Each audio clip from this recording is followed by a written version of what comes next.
Delicious news. The McDonald's meals you love are now starting at $9.99 every day. Grab your faves like the McChicken, Big Mac, 6-piece McNuggets, or Filet-O-Fish with medium fries and a medium fountain drink starting at $9.99 each plus tax. At participating McDonald's restaurants in Canada, prices exclude delivery. Welcome to Question Period. I'm Evan Solomon. Today on the program, The Brink. We have a choice to make as a country, and it's a really simple one, but it's a really important one. Do we keep moving forward, or do we go backward with the Conservatives? My priority has been to build a conservative movement where every Canadian can feel at home. We're not your dad's Conservative Party anymore. We want to tell people that it doesn't have to be this way. We don't have to choose between the Liberals and the Conservatives. With Election Day just hours away, what could make or break this close race? Will the People's Party impact the blue vote? Will the progressive vote split? Rona Ambrose, Navdeep Bains, and Olivia Chow join us, plus key battlegrounds. I will be focused on you. Will Erin O'Toole's sudden shift to the centre pay off, or will the Liberals hold their support? Do the Bloc have momentum in Quebec? Can the NDP surge in BC? Tom Mulcair, James Moore, and Catherine McKenna will be here to break that down. And then, Kenny's COVID crisis. We believed that we could prudently move away from addressing COVID as a pandemic and towards an endemic. It is now clear that we were wrong, and for that, I apologize. A deadly mistake, a horrific fourth wave, and an apology. Will Alberta Premier Jason Kenney's COVID calamity impact the federal election? We'll speak to Edmonton Mayor Don Iveson about the plan to contain the outbreak. Is it too late? And then, spoilers? With vaccine passport, mass mandate, it is unconstitutional, illegal, unfair, immoral. What path to victory can you expect to see play out tomorrow? From the PPC to the Bloc to the Greens, which party could play spoiler? Pollster Nick Nanos joins us on the scrum. This is Question Period. Let's go get some answers. Well, with one day to go, the 44th federal election is closer than the Blue Jays wildcard chase, which is close. Right now, the parties are frantically trying to do two things. One, get out their vote. It's called GoTV. Not an easy thing to do in the fourth wave. They're also trying to frame the ballot box question, but so far no party has been able to do that. Has Liberal leader Justin Trudeau done enough to justify a pandemic election and expand his minority government, or will he be punished as an opportunist? Will Conservative leader Erin O'Toole's sudden shift towards the Brian Mulroney political centre broaden the CPC base or alienate Harper Conservatives? And what about NDP leader Jagmeet Singh? Can his ambitious platform help his party reclaim the seats he lost in 2019? And what about the People's Party of Canada? Will they disrupt the usual voting lines? And could the fourth wave in Alberta impact the campaign? So there's lots of storylines here. Let's dig into them. Joining me now is the former interim Conservative leader, Rona Ambrose, the former Liberal Minister of Innovation, Science and Industry, Navdeep Bains, and the former NDP MP, Olivia Chow. Good morning. Man, talk about a Sunday breakfast party. Rona, okay, let's just go down the challenges here. Just for the CPC, Erin O'Toole really has, he ran as True Blue. Now he said, this is not your dad's Conservative Party. Here's Brian Mulroney. Has he managed to make that brand shift? What's the pluses and minuses there? Yeah, I think he has. I mean, he's run a campaign that is progressive conservative. And absolutely, there's people that are concerned that he may have alienated some Harper Conservatives, if you want to call it that. I think the real issue here is not that people that are conservative philosophically aren't interested in voting for Erin. It's that there's a lot of angry people, just angry at politicians, angry at the government, angry at establishment, and we're seeing that manifest itself in people moving to the People's Party of Canada. And that, I think, is going to hurt us, hurt Erin. That could be a factor. And Nav, let me just go to you. I mean, Justin Trudeau has been asked almost every day, why did you call this? And he's been accused of being a political opportunist. And I know the Liberals probably banked that question would burn out after 48 hours, and it's been 36 days of it. Has he managed to answer that question, or is he going to get burned by that? That's a very fair comment, Evan. When the campaign started, we thought this issue would last maybe a few days, maybe a week. But as you said, this issue has persisted over a number of weeks. And just before the election campaign call, the Prime Minister said, look, let's talk about vaccines, let's talk about making it mandatory. if you want to take a flight, if you want to get on a train, if you want to work for the federal government. And so that's how we try to frame this campaign, is saying, look, it's about who can finish the fight against the pandemic. But there were so many other issues that emerged. And as we were discussing earlier, in the last few days, particularly with the apology by Jason Kenney, it's brought the pandemic back to focus and the issues of going forward, who do you trust? And I think that's the frame the Prime Minister and the leader of the Liberal Party, Justin Trudeau, was looking for. Well, he's trying to do that. And Olivia, obviously, Jagmeet Singh has tried to say, I get it, these two same old, but I've really got it done, and he's the real progressive. But he lost a lot of seats in 2019. I think he lost 20 seats. How does he stop the strategic vote in a very tight race, and what's his path to victory here? Mm-hmm. Well, Nadeep talked about who can you trust. We come across as someone that gets it. He feels your pain. He's empathetic. And he connects really well. He lost seats in Quebec, yes, but it's harder for him in Quebec. And who can you trust? Just in the last few days, it came back to, I reflect on that question. What do you say about a person, a man, that took days to distance himself from men that prey on women that committed or allegedly sexual assault, and then said it was frustrating and difficult decision. Perhaps because Jagmeet had been a victim of sexual assault, I have too. It just gets personal. It's like, how come it's so difficult for Justin Trudeau to actually distance himself from these folks? Are you saying it's an authenticity question? Yeah. Who is this guy? And he say the right words. Is he real? Does he really care? For me, I can't. He talks about it, it doesn't deliver. And where is this affordable medication? He makes all these promises. Yesterday, I saw him promising electoral reform. It's sort of like there's a flashback, maybe because I'm getting old. I remember that promise. But this is an interesting, this authenticity thing that you're talking about has been a platform for the NDP, and they're accusing Justin Trudeau. And again, the PPC, Ron, I'll go back because the other big storyline is the splits, right? Yeah, the splits. And I want to talk about that. For suddenly, I don't think I've ever seen this, Rana, where you've got conservatives saying a vote for the People's Party is a vote for Justin Trudeau. Strategic voting Which from is why Navdeep is wearing purple today. Right. He wants everyone to vote for the People's Party to help Justin Trudeau. First urban I found in my wardrobe. But how does that play out, seriously, for the Conservatives? It does. Because there is a concern that People's Party say, this is not the Aaron O'Toole that was the true blue guy. Does that impact to the People's Party, are they a challenge for him? Look, I think the People's Party are a challenge for the entire country. Let's face it, right? I mean, Justin Trudeau called an election that people didn't want, and it's not just Conservatives moving to the People's Party. We've seen from research that it's all walks of life, both genders, all genders, all political parties are attracted to this anti-establishment, anti-government, I'm mad at everybody party. But I do think that it's the Conservatives that will get hurt the most. And I'm sure myself and Aaron and others are looking at those numbers and saying, if you add up at least some of that and add up our polling, we would be in majority territory. And I don't think this party's going anywhere anytime soon. So it's a huge concern to the Conservative movement. Navdeep, what do you look? Justin Trudeau called this hoping for a majority. There's not a single poll out there that shows they can get one. I mean, anything could happen tomorrow. What's the path that the Liberals need? And if the NDP are holding at 20, that might split the Progressive vote. What do you need to see tomorrow? You're right. It's a tough race. It's been tough throughout the campaign, actually. We started pretty strong, according to the public opinion polls, and then had a tough first few weeks. But I think really turned things around in September when we came out with the platform, the debates, and then started to make the contrast. I think, as you've seen in previous election campaigns, we're going to appeal to some of the progressive voters and say, look, lend us your vote if you really believe in climate change. Lend us your vote if you believe in childcare. And I know Olivia's got a good chuckle going on there, but we've signed an agreement with 8 provinces, right? So it's a real deal. But I would say though that that's the case we're making, and the key battlegrounds remain the same as they were in 2019. I was with the Prime Minister on the bus yesterday. He was northeast of Toronto, doing southwest Ontario. These are key battlegrounds for us in Ontario that we're going to need if we want to form government. And as I said, it's going to really come down to a lot of key ridings. There's 42 ridings.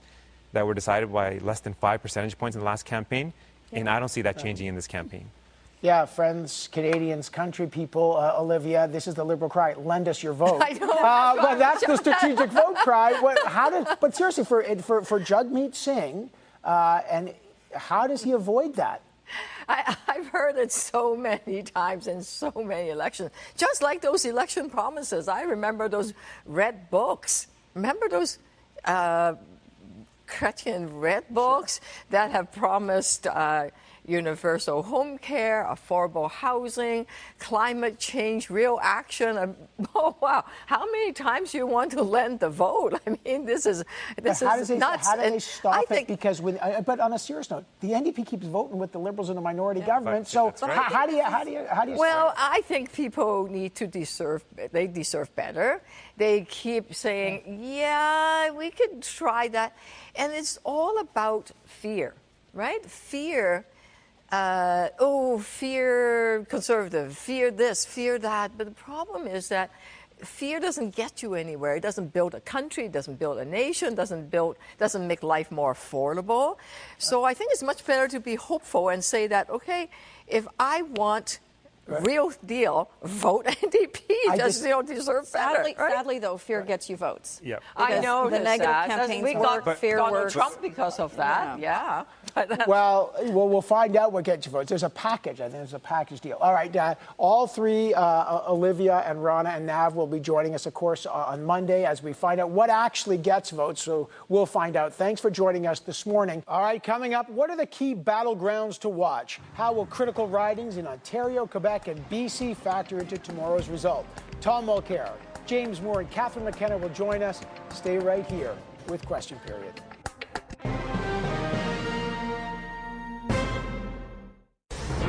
In an election this tight, it all comes down to the ground game, and the results of this election could come down to a few key ridings and key regions where the battle for votes is tight. There are 3 battleground provinces to watch for tomorrow night.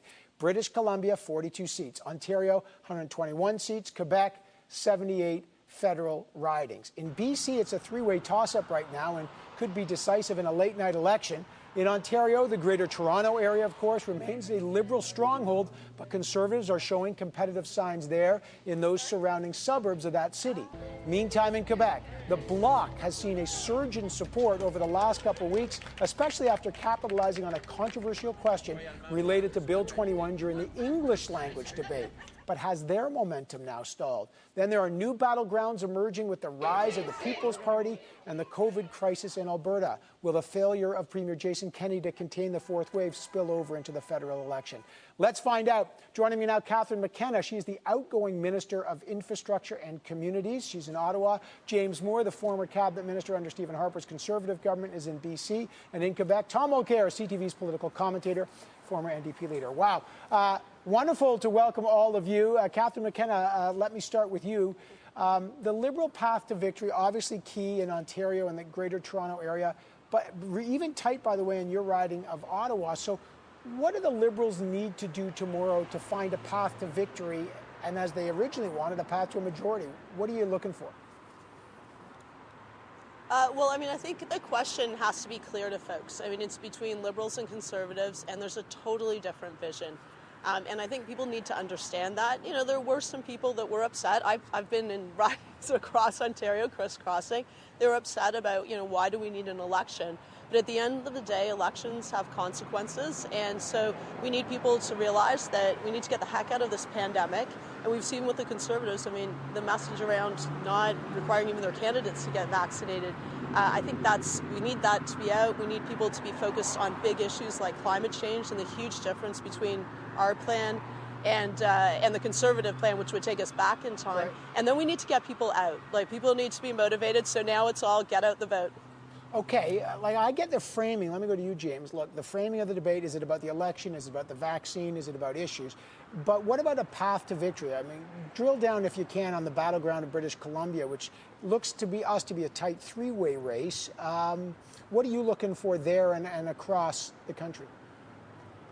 Well, this will be the one province in the country that could return NDP, Liberal, Conservative, and Green members of Parliament back to Ottawa, as has happened in the last few election campaigns. And there are splits all over the place. 42 seats in the province as you described. There are about 15 of them that I would say are up for grabs, but it's an interesting, different dynamic. On Vancouver Island, Mid-Island, it can be an NDP Conservative two-way fight. In the, frankly, wealthier parts of the Lower Mainland, it's a Liberal Conservative two-way fight. Working class communities, three-way fight.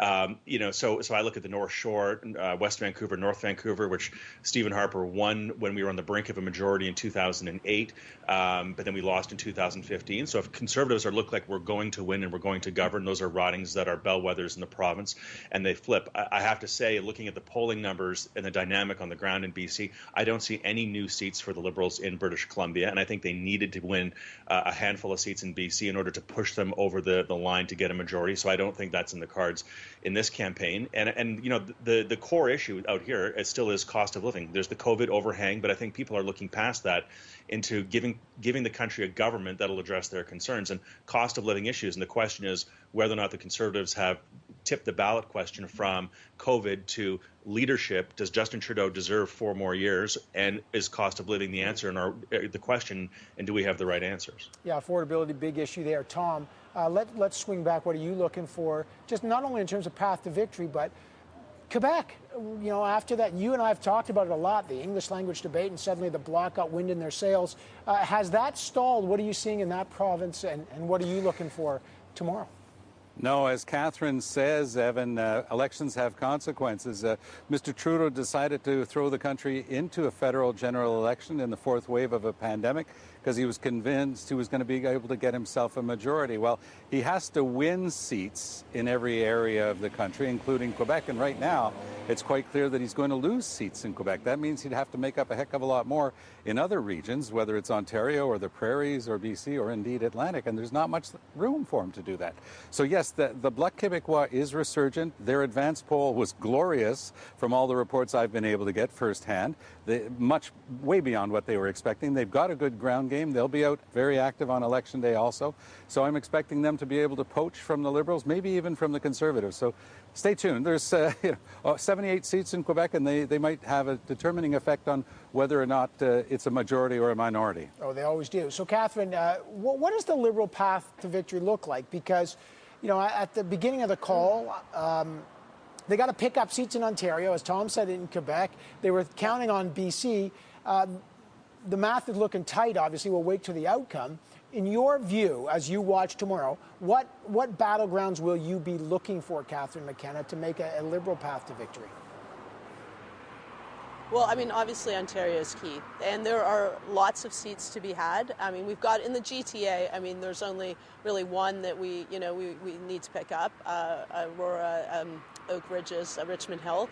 There's an opportunity there, but we've got to keep the seats that we have. But I spent a lot of time in Hamilton. I think people might know I'm from the Hammer, and so there's 3 seats there that we could pick up. Maybe Brantford, Brant. There's seats in Eastern Ontario, London West. Windsor West, and so there are areas we can pick up seats. Yeah, it'd be interesting. 4.8 million people already voted, James, early in the early voting, so that's kind of interesting. What's your take on the impact People's Party? Is that a factor in terms of the blue path to victory for Aaron O'Toole? And because, look, we know Alberta's key turf for him, but do you know this area well, is the COVID situation there and the situation with Jason Kenney politically, is that spill over into the federal election for Aaron O'Toole? Does that hurt him? Hard to see. But look, I do think people segregate provincial versus federal politics, as Mr. Mulcair will, I think, probably talk about maybe François Legault and his perception of what's in the best interest of Quebec versus what the voters may say on Monday. So I think people do separate provincial versus federal politics in their assessment of these things. With regard to the People's Party, look, People's Party voters have known that the Conservative Party is an option for a long time. And, we know from Abacus data, for example, that over 50% of Canadians say that they want to see a change in government, and they strongly hold that view. So the door to change government is there. And we also know that not COVID, not climate change, but the cost of living is the #1 issue across the country. So if with 50% of voters wanting change and the cost of living, where cost of living, the 2 big drivers are cost of a house and taxation, if those voters are not welcomed into the Conservative message and not comfortable voting to replace the Liberals with a Conservative government, then if Conservatives don't win, that's not on Maxime Bernier, that's on the Conservative Party. Yeah, that's interesting. Tom, spoiler factors in your view. By the way, and you're in Quebec, where Max Bernier may have a shot winning the Beauce, the riding he used to have when he was a Conservative. What are you watching for in terms of the spoiler there, something that could change the path to victory?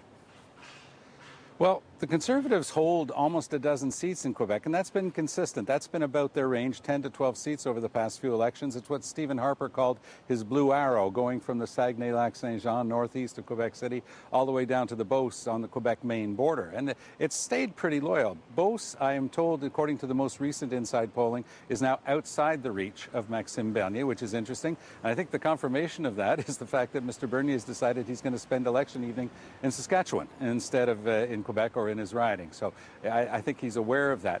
They're not much of a spoiler effect here, but the Bloc's moving in and boosting its numbers could actually not only hurt Justin Trudeau's Liberals, it could also play havoc with some of those 10 or 12 ridings that the Conservatives were hoping to maintain, and any hope that they had of adding to that column.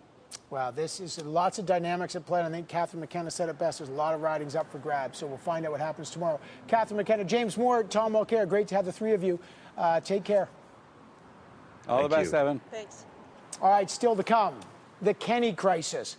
Facing mounting pressure and surging COVID-19 hospitalization rates, Premier Jason Kenney apologizes and reinstates restrictions, but is the move too late to save lives and maybe save his political career? Edmonton Mayor Don Iveson joins us next. Stay right here with Question Period.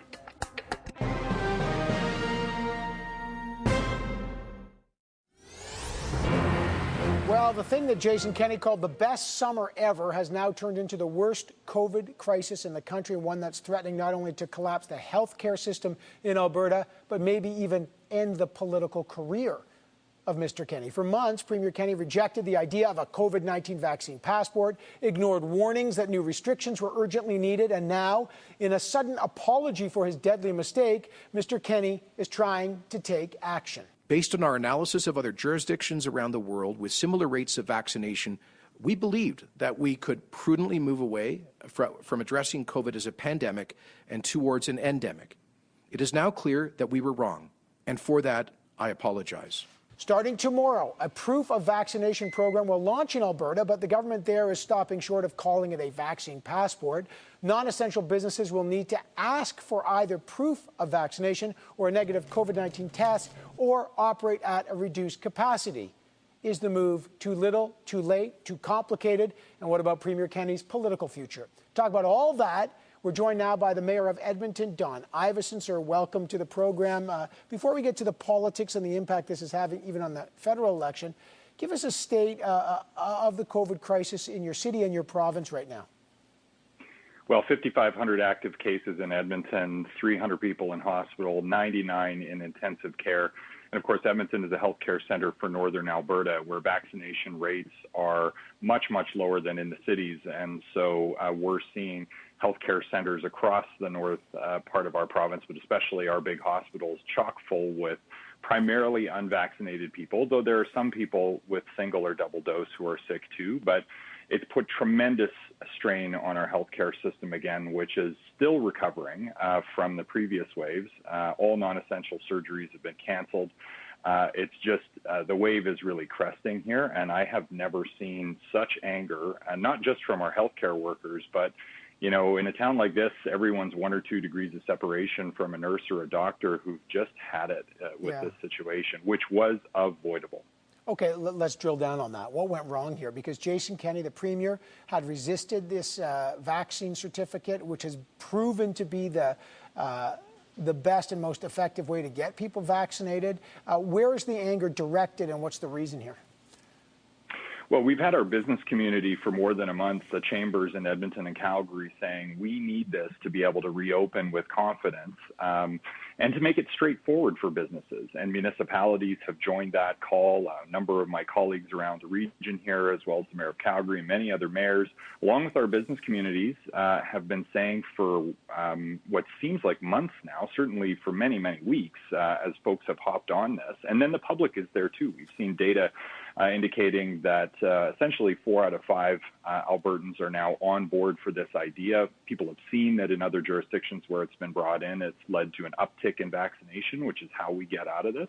But it's also a way for folks who have taken this step for public health, not just for their own protection, but for wider population protection, to be able to get back to normal, which is what we were promised in Alberta with Open for Summer, but it was a false promise because not enough people were vaccinated. And our doctors and epidemiologists here in Edmonton were saying that at the time, back in June when this was announced, and that's and we should have listened to them, or our decision makers should have listened to them. Edmonton City Council takes very seriously what our healthcare leaders in the city say, and have generally erred on the side of caution with masking and other measures, notwithstanding the signals that everything's fine coming out of the legislature, which were wrong. Look, Jason Kenney's apologized, and I don't know if we'll talk about his political future in a minute, because I know he's in the midst of a political firestorm, let alone the health firestorm.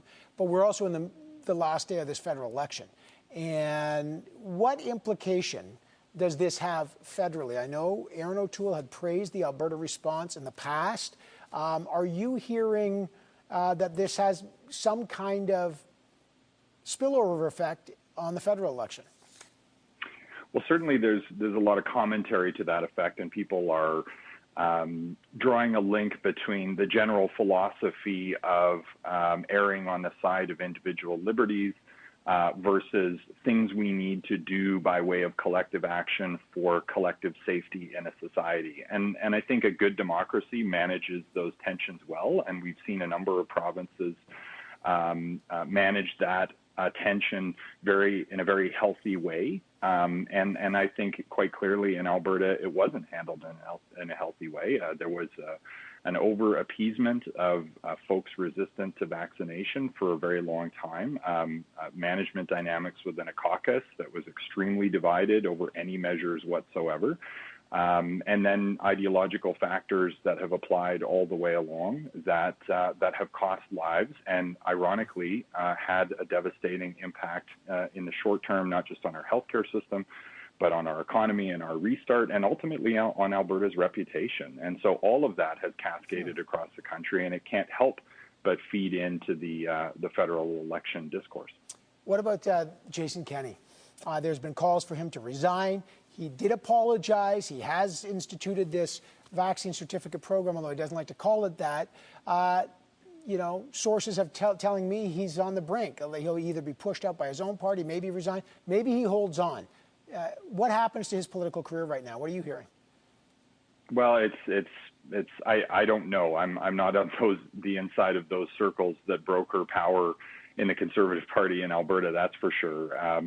But, you know, the amount of frustration that I've heard from people about, you know, just call it a vaccine passport. If you're going to reverse course anyway, just call it a vaccine passport and make it straightforward rather than a proof of vaccination restriction exemption program, which is an unpassport which downloads the onus onto small businesses and municipalities like mine to have to make venue by venue decisions about whether we're going to opt into this. And that inconsistency, that lack of clarity, that leads to potential for misinterpretation and potential for conflict on a store-by-storefront basis. And so that is the kind of frustration I'm hearing on the street and from my mayoral colleagues that I think can only be feeding the kind of speculation that you're describing.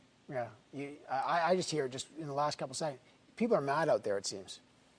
I've never seen Albertans this mad across the political spectrum about the situation we find ourselves in. People are furious. All right, we'll watch that. Obviously, what we want is people to stay healthy and to pull through the crisis. Mayor of Edmonton, Don Iveson, thank you, sir. Appreciate it. Thanks. All right, when we come back, campaign strategy hits and misses. Did the pandemic election call hurt Justin Trudeau? Will Aaron O'Toole's shift to the centre alienate Harper Conservatives and help the PPC? And can the NDP hold their vote? Strategists Jenny Burns, Scott Reed, and Farouk Kareem will be here. Stay right here with Question Period.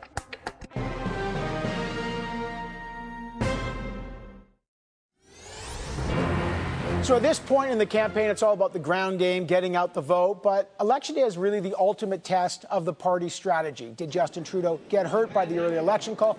Or can he convince voters the Liberal brand deserves a majority? Will Aaron O'Toole's political makeover from the true blue Conservative to the Brian Mulroney 2.0 win him the day or alienate the base? And will the NDP be rewarded for their advocacy during the COVID crisis, or will they be burned again by the strategic vote for the Liberals? And what about the Bloc and the PPC? Will they emerge as the big newsmakers, or what about the Greens? Let's figure it all out. Jenny Byrne, former senior advisor to Stephen Harper, joins us. Farouk Karim, former NDP caucus press secretary, is here. And Scott Reid, CTV political commentator and former senior advisor to Prime Minister Paul Martin. Great to have all of you here. Scott, let me start with you. It's all about framing the debate. I don't know what the ballot box question is. It's weird because I don't think it's settled yet. Justin Trudeau, they hung around his neck was, you're an opportunist for calling this election. He said, no, it's about something else. Did he manage to turn the corner, and what's it about for him right now? Well, the great benefit he had is that circumstance have conspired to benefit him. And so he started this campaign on defense. Why are you calling a campaign in the middle of a pandemic? You know, the Conservatives really hope to reframe this election around affordability, economic recovery. But here's we end, you know, in large part catalyzed by the events in Alberta last Wednesday. As we end this campaign, it is about pandemic. And I think a lot of voters, particularly in Quebec and Ontario, are saying, you know what, I actually have to cast my ballot based on which of these people do I think can best protect my interests in terms of the fourth wave, in terms of the pandemic. And that's not where the Conservatives want to end this campaign, and it will benefit Trudeau. Yeah, the question is enough for what he originally wanted, which is a majority, Jenny. So there's that question. Aaron O'Toole, who had put Justin Trudeau on the defense about this, but then he's gone from True Blue to, as I said, sort of Brian Mulroney 2.0. He literally is trotting out Brian Mulroney, saying this is not your dad's Conservative Party. Has he turned the corner on that? Like, is that the effective strategy to win the middle, win Ontario, and win the election? Well, I think when Conservatives don't run as Conservatives, they lose. Think of something in our history when Ontario was won by a Conservative trying to out-liberal the Liberal Party. So I think if that was the strategy to win Ontario, I think it was wrong. I think if you look at Stephen Harper and the governments that he won 3 elections, including a majority where he won the vast majority of seats in Ontario. Doug Ford won in 2018. His number one issue, I worked on that campaign, was opposing a carbon tax. And so I think if Aaron's strategy in terms of the policies that he had was to win Ontario, I guess we'll see if it'll work tomorrow, but it doesn't look like it is. Well, we'll see. And then meantime, the NDP, I get their strategy. We're the real progressive. Justin Trudeau doesn't walk the walk. But look, in the end of the day, Liberals are going to say, it's a tight race. A vote for Jagmeet Singh is a vote for Aaron O'Toole. How did Jagmeet Singh ward that off? Right. I think he did a successful job throughout the campaign, making sure to inoculate the progressive voters by saying what? By going back to the Trudeau record of 6 years. There's a credibility gap, and so you can't believe him. He's been hammering that message for 30 days because he knew at the end of the campaign the Liberals will play the old playbook of you have to save me against the big back right wing. But now he successfully, I think we'll see what the results, but I think by reminding people, progressive voters of the record of Mr. Trudeau, it reminds them of the credibility gap. Can you believe this guy? So, Scott, what's the response to that? Well, you just power through. And I think the big question really is for the NDP. Are they going to be, I'll be watching Ontario on election night to see if the NDP can maintain their vote somewhere between 18 and 22%. If it dips below 19, 18%, then you'll know that Trudeau's picked their pocket. If they can keep it at 20, 22%, then you'll know that they've held their vote. And this kind of dynamic with what feels like a very close election, certainly the polls have said it's a very close election, I think you'll see some New Democrats bolt and say, I just can't take the chance. The stakes are too high. I'm talking about whether or not people are going to be vaccinated, whether or not it's going to be safe. Right. And I think that's going to cause a little bit of trouble in a couple of real competitive spots for the NDP. We're talking a lot about, Jenny, the PPC vote and splitting on the right, and we talked about the strategic vote on the progressive side of the spectrum. There's other dynamics at play here. The Bloc we're not mentioning, the Green Party, people say, that's irrelevant. Why are those dynamics something like, if you were back in the campaign, why would you be watching the Green vote or the PPC vote or the Bloc? Well, because the dynamics, to your point, are riding by riding. So let's take a riding in Nova Scotia, West Nova. It was a riding where we won with 39% of the vote. The Liberals had 36% of the vote. The Greens got 13% of the vote, the NDP 11%. There is no Green Party there, that candidate, this election. There is no Green candidate. So in a riding like that, if you're looking at 13% of the vote from what would say the progressive side of things, where does that go? And that isn't factoring in where the PPC is, depending at different levels. You're seeing anywhere from 4% to 10 or 11%, which, regardless of what people may say, 75% of the people that are voting for PPC have voted for Conservative in the last election. So those splits are key. And what the Greens are not running candidates in something like 85 ridings. So that can create a lot the split. of thumbs that are not on scales on election night, and that's going to make a big difference. We think about it as a game of inches, but in some ridings, it's going to be a game of yards. The presence of the PPC and the absence of the Greens. Okay, let's just project out. Like, what looks like victory? The NDP lost 20 seats in 2019, and Jagmeet Singh Danson declared victory. And I don't know, maybe that's the new math, but that was victory, and they love him there. What does he have to do now to win back the 20 seats he lost? Like, what's victory for the NDP? I think it's an increase in number of seats. It might be a foothold in Toronto. Downtown Toronto would be nice to go back there. Any increase in percentage of vote, an increase in seats, a presence in the biggest province, I think that's a win at the end of the night. And in Quebec, he's got one seat. Right. I mean, in Quebec, it's a longer war. Yeah. It's a longer. If Ruth Ellen Brosseau wins and they double to 2, he declares. That's a good point. In Quebec, because of the English debate reaction in Quebec, the Bloc has coalesced a lot of the vote, and so Ruth Ellen will have a tougher time. What about for Mr. Trudeau, Scott? He called us wanting a majority. Even if he wins a minority, but it's a weaker minority, like, what does that do to his viability as a leader? I don't think it does anything to his viability as a leader within the party. Like, if you're asking me, is he vulnerable within the Liberal Party? Well, no. This is Justin Trudeau's party. It really is. I mean, after the party was burned to the ground in 2011, it's been rebuilt around him, so he's safe as houses. But it will change the way in which he performs as Prime Minister. I think this would be a different minority parliament than the last one. And one of the key things for the NDP is, will they hold exclusively the balance of power? If they do, well, then that's going to be a big deal. You don't think his brand suffers? Like, a third election, he's weakened inside the party at all, even if he wins? Not within the party. Okay. Not within the party, I don't think. But obviously his brand has taken a hit. 6 years of incumbency. And, that's why the first 2 weeks was such a beating. Of course his brand has taken a hit. Jenny, and then there's the Conservative math. Like, Andrew Scheer increased his seat count, won the popular vote, took the Liberals to a minority and lost his job. Aaron O'Toole might increase seats, but if he doesn't win, what happens to his viability as a leader? Listen, I think that we'll see what happens, but I think that Aaron O'Toole took a gamble in terms of how he's running this campaign as opposed to what he ran on his leadership campaign. And so I think that if he is not declared the winner of the 44th general election of the 44th Parliament, I think that he will have a hard time staying on as leader. Is that right? Because the factions, some of the factions that he courted on the leadership, the social conservative faction, the Harper conservative, they'll just feel like this is not the guy we this election more than 2019 was winnable. If Conservatives do not win this election, it was entirely winnable because we led the polls for at least 2 weeks. Never has there been a time to unseat Justin Trudeau for people that do not support him. So that is what I think, regardless of what stripe of Conservative you might consider yourself, that's what they'll be looking at. Don't say breakaway on an open net. We've heard that before. All right, I got to leave it there. Scott Reed, Jenny Byrne, and Farouk, thanks so much. Great to have the three of you here. Thank you. Thanks.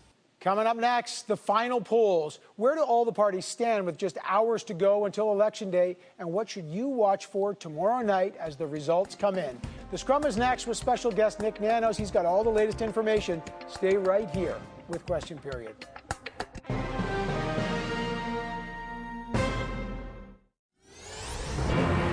Less than 24 hours until Election Day, the Liberals and the Conservatives remain in a two-way race to the finish line. Now, throughout the campaign, the frontrunners have both struggled to make significant gains in support, but there are some new surprise factors at play. So here's where the race stands the morning before. According to the latest Nanos research poll, the Liberals have 30.8%, Conservatives 30.5%, NDP 21%, the Bloc 6.5%, the People's Party 5.6%, Greens at 4.7%. The poll surveyed 1,200 people over 3 days ending September 18th. Margin of error 2.5 percentage points, 19 times out of 20. So those are just the top line numbers. But vote efficiency is key, what actually translates into seats. And what's the path to victory for each party? What trends should you be watching for tomorrow night? The Scrum is here to dig into that. Marika Walsh, a reporter with the Globe and Mail on Parliament Hill. Stephanie Levitz, a Hill reporter for the Toronto Star, and our special guest, CEO of Nanos Research, Nick Nanos. Great to see everybody. All right, here we go. Nick, dead heat. We just saw the top line numbers. Dig in, though. Like, what should we know beneath those numbers in terms of paths to victory? Well, this is a lot like 2019, Evan. The fact of the matter is in 2019, it was a dead heat between the Liberals and the Conservatives. But the Liberals, because of vote efficiency, were able to win more seats. But what I'm looking at, key battlegrounds outside of the island of Montreal, Bloc and Liberals, that will be a key determinant in terms of how strong or weak the next minority government will likely be. And the GTA Toronto, some key battlegrounds. It'll be interesting to see how well or how poorly the Conservatives do. And then we can't leave out British Columbia, those three-way races. And the People's Party, wild card, right across the board for both the Conservatives and also the Liberals in terms of vote splitting. All right, Marika, what are you watching for tomorrow? I'm watching for turnout. I think it really comes down to the People's Party. Can they get their vote out? When you look at the numbers, the Conservatives would be in such a stronger position if that People's Party vote was in their camp as well. And so how many people actually show up and actually vote will be a key metric to watch. Yeah, I wonder if those, Steph, I'd love to know what you're watching for, because you got 5.8 million people who already had advanced voting. I don't know who that breaks for. Is it the Conservatives or not? But what are you looking for tomorrow? So one of the things I think we're in for is a really long night, because there's a lot of very close three-way races in lower mainland British Columbia. And it's those seats that at the end of the day could potentially tip the balance of power one way or the other. And it'll also be a key place to watch to see how well the NDP finishes in the end. They've had a lot of support there. The collapse of the Green Party vote, largely people think it'll go NDP. It might not. We'll have to see. And so the other wild card being the Green Party is what I'm watching for too. Can Annamie Paul win a seat? Who knows? Can her current MPs hold their seats? Perhaps. And where do her voters end up parking their vote at the end of the day? Yeah, so Nick, go in, because there's Bloc, PPC Party, which no one has a clue. This is really the first time they're this kind of viability. And the Green vote. How does that play spoiler, if anything? Oh, it plays spoiler not only for the Liberals, but for the Conservatives. The fact of the matter is, the big question is, who's going to turn out and how heavy or light will the turnout be? And that will have a critical impact on the outcome of the election. But, the thing is whether you're Justin Trudeau and the Liberals, you're looking at the Greens, and you're also looking at Jagmeet Singh. Jagmeet Singh, the last day or two, his personal numbers have been going up, especially in the province of British Columbia, to Stephanie's point. Okay, so if he holds at 20, by the way, that's a real number, Nick. Marika, if he holds, that's the Liberal strategic vote. Please don't vote NDP because it's a vote for Aaron O'Toole. If Jagmeet Singh holds 20, which is about 3 or 4 points higher than he was in 2019, then what do you watch for there in terms of Liberals and how that plays out? Well, you're looking at Toronto ridings then. You're looking at, as Steph said, the lower mainland. And the question is, are the splits on both sides then still helping the Liberals? But it definitely is a question of Justin Trudeau's strategic voting message that he has been ramping up in the last week. Right. Doesn't seem to have the same effect that it certainly had in 2015, and that we saw it have a bit of an effect in 2019. So the question is, can he actually hammer that message home? So far, he hasn't been able to. Okay, let's go to the prove But the other question is, go of ahead, course, Steph. Oh, I was going to say, if the NDP remains strong, then what we're looking at is for the Conservatives to split down the middle, right? Is to come up the middle as they so often do. I mean, history shows that most of the times Conservative governments win, it's when the NDP is in second place. Yeah. They need that cannibalization of the vote on the left, and that's why they're so, I think, as Jenny said in a panel earlier with you, Evan, that's why the collapse of the Green vote is so problematic for them, because it doesn't split that vote even further on the left. Jay, let me just stay with you quickly, Steph. Let's just go to close, because the prove it or lose it. What did each party have to prove, or do they lose? Mr. Trudeau wanted a majority. The polls show he's not close to that right now. Aaron O'Toole says, I can beat this guy. What happens to Mr. Trudeau if it's a weak minority? What happens to Mr. O'Toole if he doesn't win? Or Jagmeet Singh if he still never recovers the 20 seats he lost in 2019? Steph? Yeah, let's go backwards to forwards. I mean, start with the NDP. They don't necessarily cannibalize or eat their own as fast as the Conservative Party does, nor as the Liberal Party does. They give their leaders a lot of time. If Jagmeet can make gains, any gains, they give him time. He has to decide if he wants to keep it. Going the other way to Justin Trudeau. This is now, he's 6 years in as Prime Minister. How much longer was he planning to stick around in the first place? It's going to be a question. The very first day of the election, he got the question. If you don't win a majority, will you resign?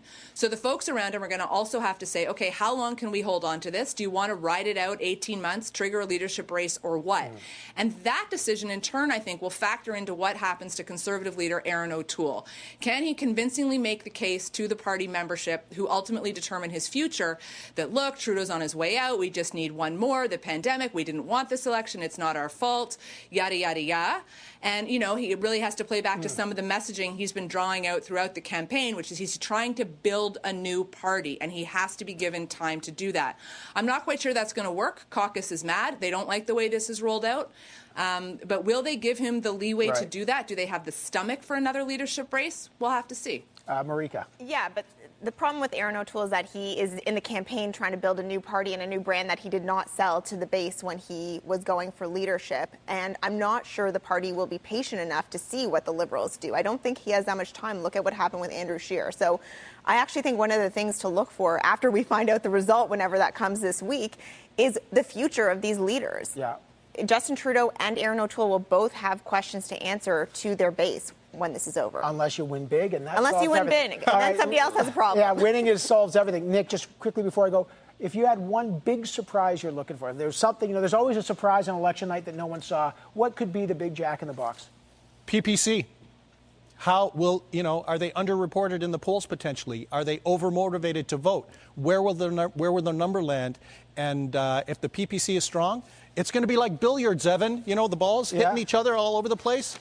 It's another wild card. Yeah, billiards in the Beauce if he wins the Beauce. All right, Steph Levitz, Nick Nanos, Marika Walsh, great to have all of you here. And a reminder, CTV News will have special election coverage. You can watch CTV News Election 2021 tomorrow night. Chief News Anchor and Senior Editor Lisa LaFlamme will lead the program as the results roll in.